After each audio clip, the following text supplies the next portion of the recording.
ఇది కేవలం సమాచారంగా మాత్రమే భావించండి. వైద్య నిపుణులను సంప్రదించండి. సార్ షవర్‌లో ఉన్నప్పుడు చాలామంది వింటూ ఉంటాం. కోల్డ్ షవర్‌లోకెళ్ళంగానే బాడీ షాక్‌లోకెళ్ళి హార్ట్ అటాక్స్ వస్తాయని.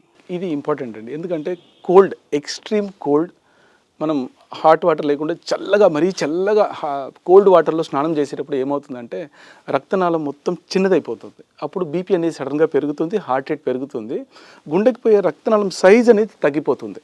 సో గుండెకి పోయే రక్తనాళం సైజ్ తగ్గినప్పుడు బ్లడ్ సప్లై తగ్గిపోతుంది. ఎస్పెషల్లీ వింటర్ సీజన్లో ఇదే మెకానిజం. వింటర్ సీజన్లో హార్ట్ అటాక్ జనరల్గా ఎక్కువ ఉంటుంది. ఎందుకంటే బాడీలో మెటబాలిజం ఎక్కువ ఉంటుంది, దాని కొరకు వాళ్ళకి బ్లడ్ డిమాండ్ ఎక్కువ ఉంటుంది. అదే టైంలో కోల్డ్ ఎక్స్పోజ్ అయినప్పుడు బ్లడ్ సప్లై తగ్గిపోతుంది, డిమాండ్ సప్లై మిస్ మ్యాచ్ అవుతుంది.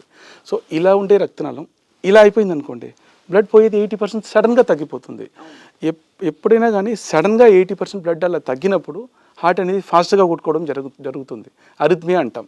అలా సడన్గా జరిగినప్పుడు పేషెంట్ కొలాప్స్ అయ్యే అవకాశం ఉంటుంది. ఎస్పెషలీ ఈ ఐస్ దాంట్లో పేషెంట్స్ ముగ్గుతుంటారు, దిల్ get take cold bath, ice bath అంటారు కదా, ఇవన్నీ చాలా రిస్కీ థింగ్.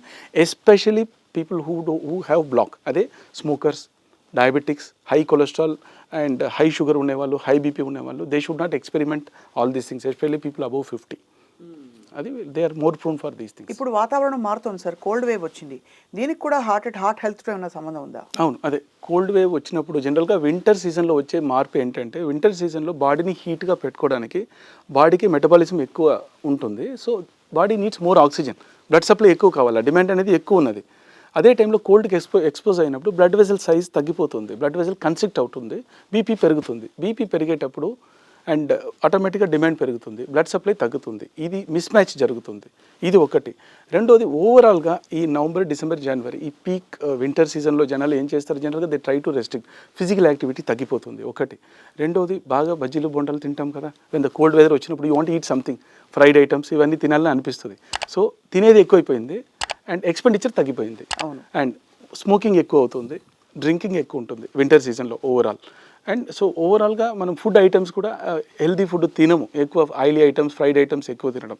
సో ఇవన్నీ పెరగడం వల్ల వెయిట్ పెరుగుతుంది. Overall unhealthy dietary habits, increased smoking, physical activity లేకపోవడం, ఇవన్నీ కలిసి ఓవరాల్గా పేషెంట్కి హార్ట్ అటాక్ రిస్క్ అనేది పెరిగిపోతుంది.